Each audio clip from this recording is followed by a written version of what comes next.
Welcome to the 707, a weekly half-hour program produced by KRCB, a service of NorCal Public Media.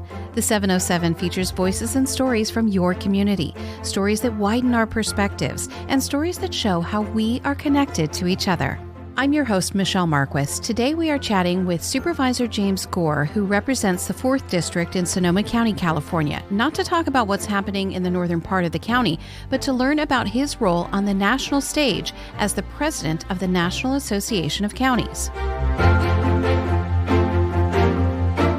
When we spoke, I believe it was at an awards ceremony, I wanted to talk to you about the National Association of Counties. Can you tell me, first of all, what your role is there? Yeah, so I'm a Sonoma County supervisor. I've been in this position for 10 years. I first got elected in 2014, so I started in January of 2015.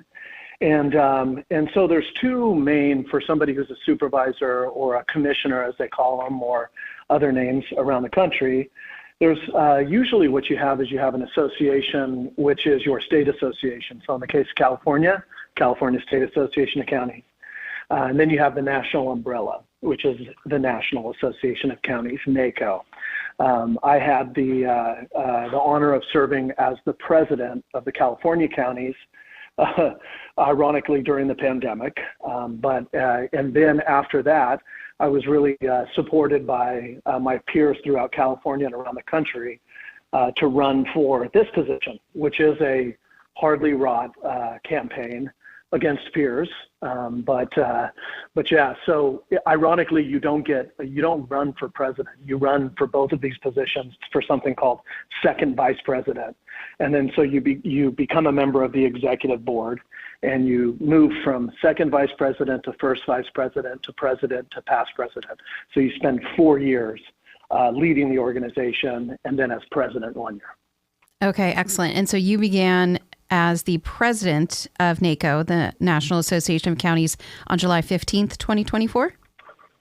Yes.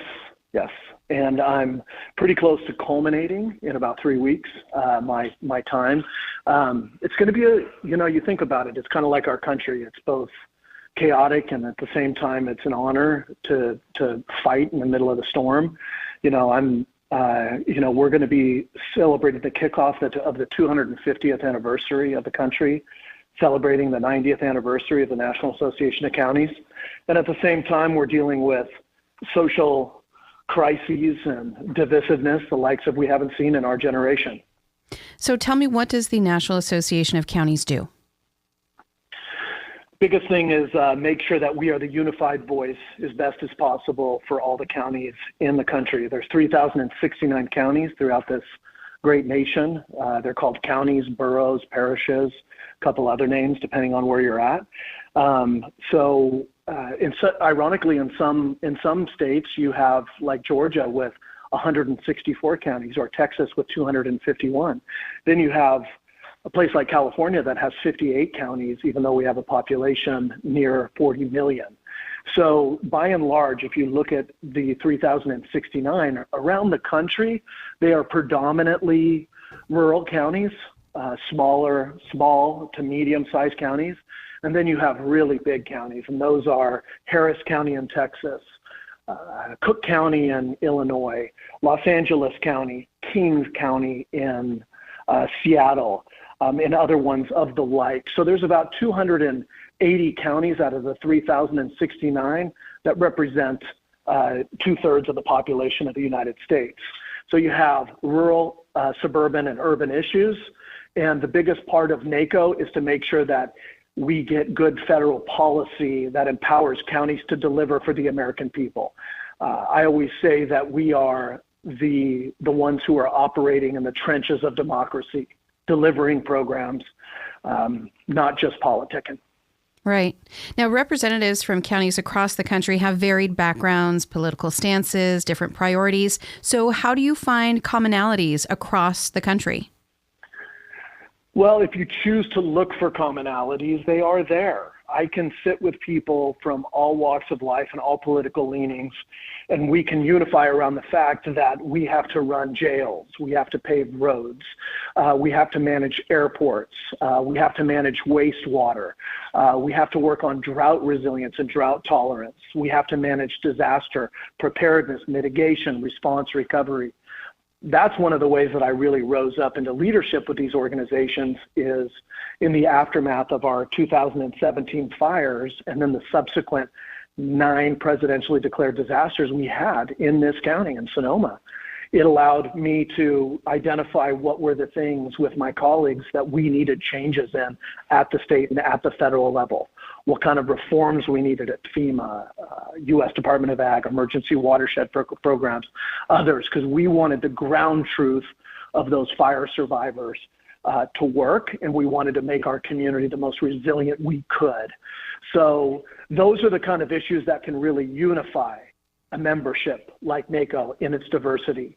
On the other side, we could sit there and get together for 5-6 times a year and battle it out over wedge issues that are very important to us, societal clashes.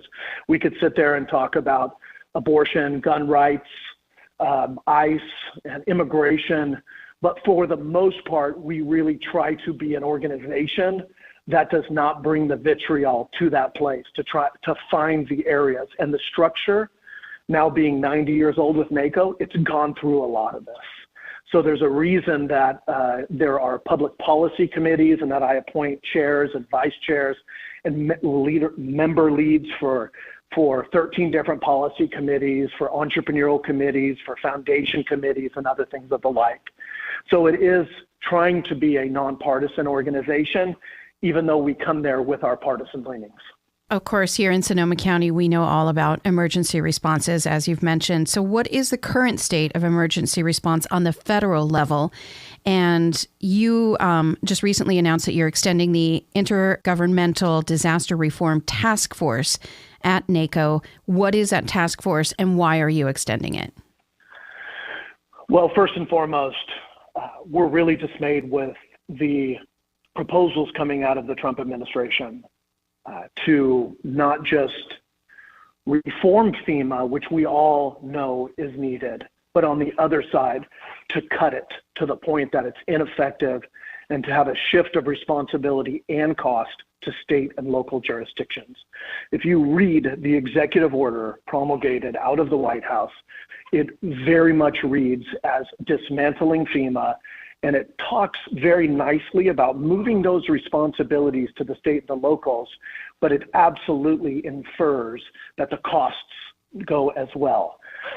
There are certain types of disasters that the federal government has decided to get involved in because local communities and state budgets can't handle it alone. That's why we pay our taxes, and they go to the federal level. I created an intergovernmental bipartisan task force with leads from all around the country to work on not just FEMA reform, but the Stafford Act reform.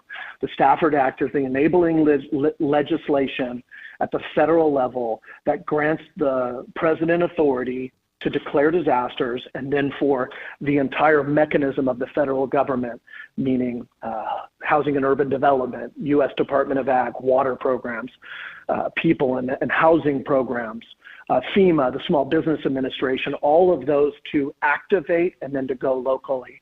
We knew having as many as a third of the counties every year experiencing a presidentially declared disaster is that we needed drastic reform in the processes, the politics, the allocations, and many other areas. And it's not just about us getting more money, it's about more clarity and more efficiency. So that's why we created it, and amazingly so, it's perfectly put there with leaders from the Republican and Democrat side of the aisle, with leaders from key core districts that people in Congress and others represent, so that it can advocate for smart reform of disaster management, not a willy-nilly get out of the business from the federal level. So are you having impact on federal policy? 100%. Right now, what you see is bills coming out of Congress that reflect this working group priorities, right? So you do have bills, even though the president and the administration have come out with this executive order and they've created a small committee to talk about reforming, but essentially cutting FEMA. This is an area where we do have traction with bills out of Congress that are counter to that.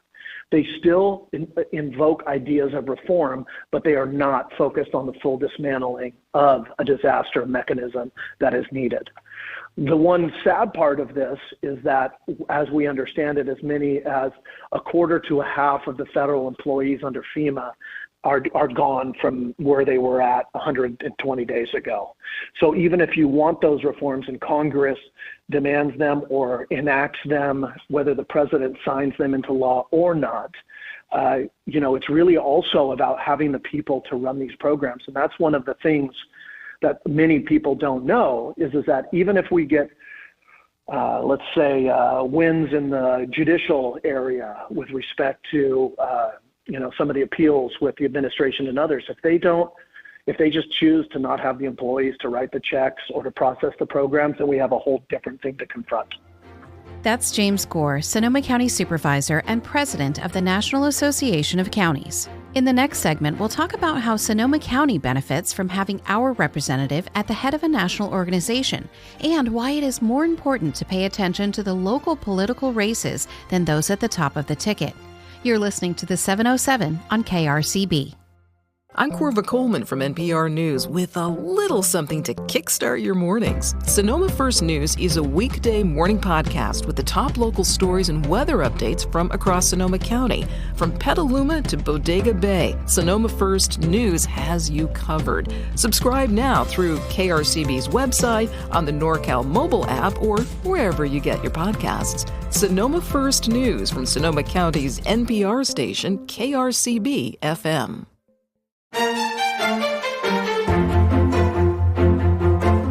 Welcome back to the 707 on KRCB. I'm Michelle Marques, and I'm speaking with Sonoma County Supervisor James Gore, who is also the president of the National Association of Counties.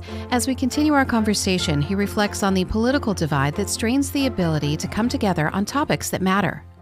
I'm going to be in Philadelphia, the birthplaces of our nation, and I'm going to be there with thousands, 3,000 plus people who elected from around the country, and many of them who voted quite differently than me.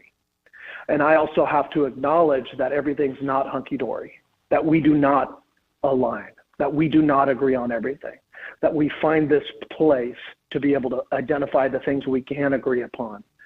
But yet at the same time is for me, the difficulty is that there's a difference between partisanship in politics, Republican, Democrat, liberal, conservative. There is a difference between that and then the actual fight which is going on, which is a huge attempt at expanding federal authority even to the point of dictatorship.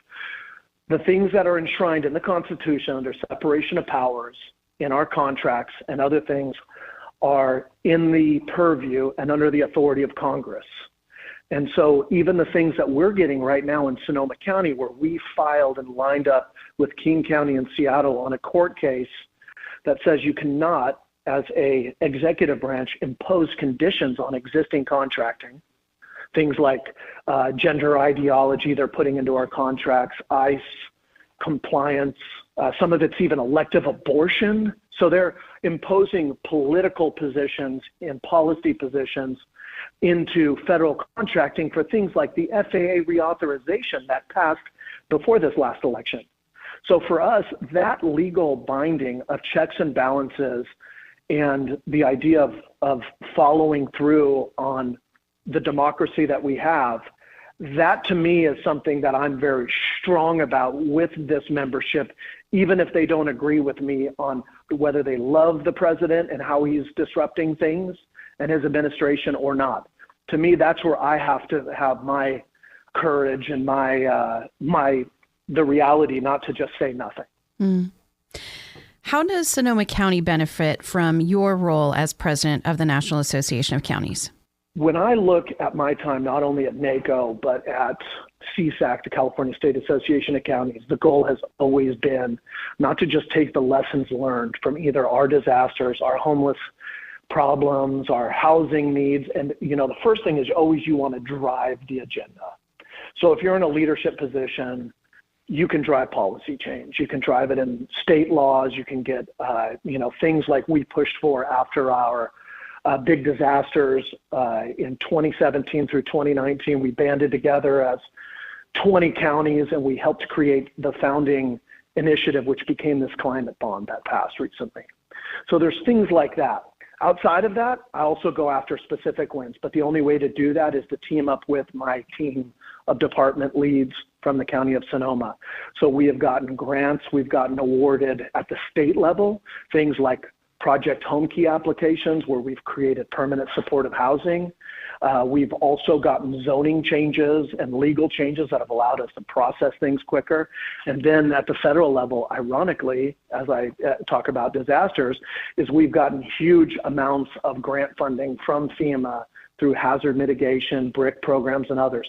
Some of those have since been canceled, but like every time that I go to a meeting with federal agencies, I am looking for how one of my department heads can achieve something they need to achieve for our mission in Sonoma County. So I have a big list of them, right? Like water projects. Usually it's grants and grant funding, and then me being a lead with my other supervisors in funding grant writer positions and grant manager positions. That's, it's getting legal changes and getting money. You've talked about this earlier in the conversation, but a lot of focus during elections is like at the top of the ticket. People are concerned about who's going to be the president of the country. But in terms of getting things done, would you say that county and city leadership are more important choices for an average voter that would impact their everyday lives?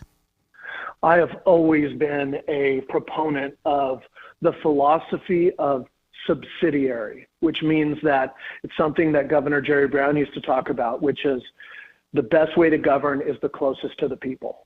Counties know what are going on with constituents that are coming through their doors. Cities know what's going on, where the encampments are, where the needs are for housing and other things. The best thing you can do at state and national levels is get the ground truth and have that be reflected in your policies and your funding and your positions. That is quite often what usually doesn't happen, however. I'm just a huge believer in counties and cities and special districts and schools having the power to do what's needed in this country. Right.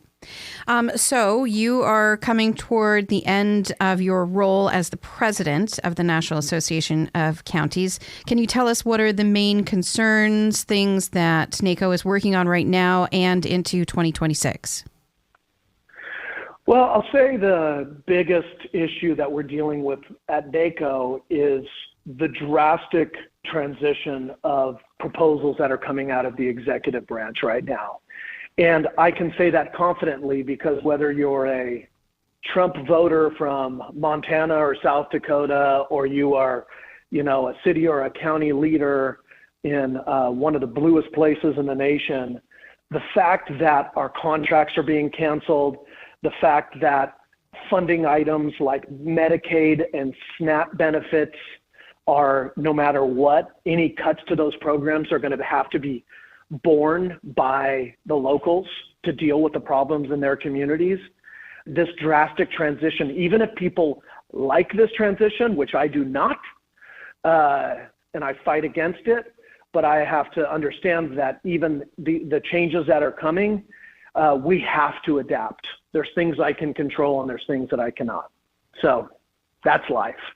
So, the reformation of whatever that means over the course of the next 2 to 3 years of the executive branch and government overall is top of mind, and it has to be top of focus. Some of the people don't like it if they're supportive of this president. If I talk like that, they yell out while I'm on stage, "You're just not into what's going on. Change is happening."